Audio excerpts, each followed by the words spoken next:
Fan party నేతలకు tension తగ్గడం లేదు. ఎప్పుడేం జరుగుతుందో అర్థం కాని పరిస్థితిలో ఉన్నారు ఇప్పుడు ఆ నేతలు. ఏ పోలీస్ ఎటువైపు నుంచి వచ్చి అరెస్ట్ చేస్తారో, ఎప్పుడు ఏ కేసులో నోటీసులు వస్తాయో అర్థం కాని పరిస్థితి వారిది. మొన్నటి వరకు అంతా సెట్ అయింది అనుకునే లోపే ప్రభుత్వ పెద్దలు వైసీపీ నేతలకు దిమ్మ తిరిగే షాక్ ఇచ్చారు. దీంతో కథ మళ్లీ మొదటికొచ్చిందనే భావన మొదలైంది ఆ నేతల్లో.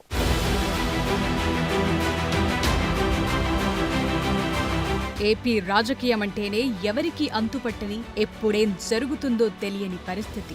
ఎప్పుడు ఎవరిపై కేసులు నమోదవుతాయో, ఎప్పుడు ఎవరిని అరెస్టు చేస్తారో ఊహ కూడా అందదు. దీనికి తాజా పరిస్థితులే ప్రత్యక్ష ఉదాహరణ. ప్రస్తుతం ఫ్యాన్ పార్టీ లీడర్లను కేసులు వెంటాడుతున్నాయి అనే కంటే వేటాడుతున్నాయనే చెప్పాలి. తాజాగా కాకాణి గోవర్ధన్ రెడ్డి అరెస్టుతో మరోసారి వైసీపీ నేతల్లో టెన్షన్ మొదలైంది. ఇదే సమయంలో పిన్నెల్లి సోదరులపై మరో హత్యాయత్నం కేసు నమోదైంది.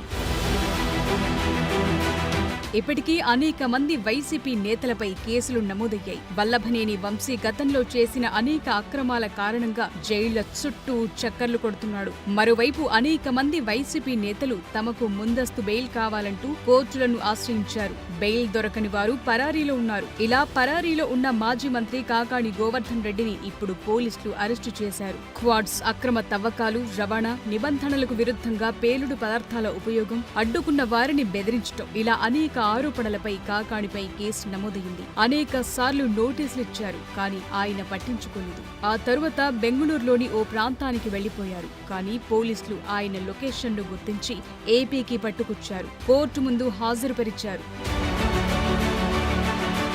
కాకాణిపై ఇవి మాత్రమే కాదు, పొదలకూరు పోలీస్ స్టేషన్లో అక్రమ మైనింగ్ కేసుతో పాటు ఎస్సీ ఎస్టీ అట్రాసిటీ కేసు నమోదైంది. వెంకటాచలం పోలీస్ స్టేషన్లో ఎంపీ మాగుంట శ్రీనివాసులరెడ్డి సంతకం ఫోర్జరీ చేశారని ఓ కేసు, సోషల్ మీడియాలో అసత్య ప్రచారాలపై మరో కేసు నమోదైంది. ముతుకూరు పోలీస్ స్టేషన్లో 2 కేసులు, కావలిలో పోలీసులపై అసభ్య పదజాలంతో అవమానకరంగా మాట్లాడటంతో మరో కేసు, సోమిరెడ్డికి విదేశాల్లో 1000 కోట్లు ఉన్నట్లు నకిలీ పత్రాలు సృష్టించిన విషయంలో నెల్లూరు రూరల్ పోలీస్ స్టేషన్లో కేసు, ఇలా అనేక కేసులు కాకాణిపై నమోదయ్యాయి.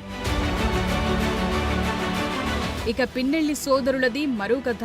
ఓ డబుల్ మర్డర్ కేసులో ఆరోపణలు ఎదుర్కొంటున్నారు పిన్నెల్లి రామకృష్ణారెడ్డి, వెంకట్రామిరెడ్డి. పల్నాడు జిల్లా బొదిలవీడులలో వెంకటేశ్వర్లు, కోటేశ్వరరావు అనే ఇద్దరిని కార్తో ఢీకొట్టి హత్య చేసిన కేసులో 2 సోదరులపై కేసులు నమోదయ్యాయి. ప్రస్తుతం 2 పరారీలో ఉన్నారు. ఇవి మాత్రమేనా?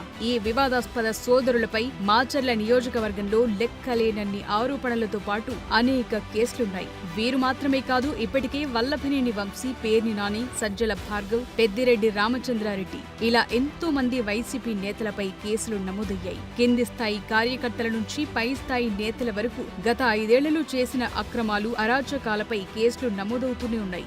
ఇప్పుడు నేతలంతా లీగల్ టీంను రెడీగా ఉంచుకోవాల్సిన పరిస్థితి వస్తోంది.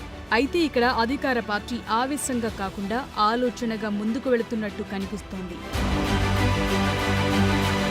రాత్రికి రాత్రి అరెస్టులు చేయటం లేదు. న్యాయపరంగా అన్ని అవకాశాలు ఇస్తున్నారు. జిల్లా కోర్టు నుంచి సుప్రీంకోర్టు వరకు వెళ్లే అవకాశాలు ఇస్తున్నారు. అంతేకాదు, గతంలో వారు చేసిన అక్రమాలు, దౌర్జన్యాలకు సంబంధించిన వీడియోలు, ఆధారాలు ముందే బయటకొస్తున్నాయి. ఇలా పక్కాగా నేతలను లాక్ చేస్తున్నారు. ఇప్పటికీ కాకాణి, పిన్నెల్లి సోదరులకు ఉచ్చు బిగిసింది. ఇకపై కేసుల ఉచ్చులో చిక్కుకోబోయేది ఎవరన్నది ఇప్పుడు ఇంట్రెస్టింగ్ గా మారింది.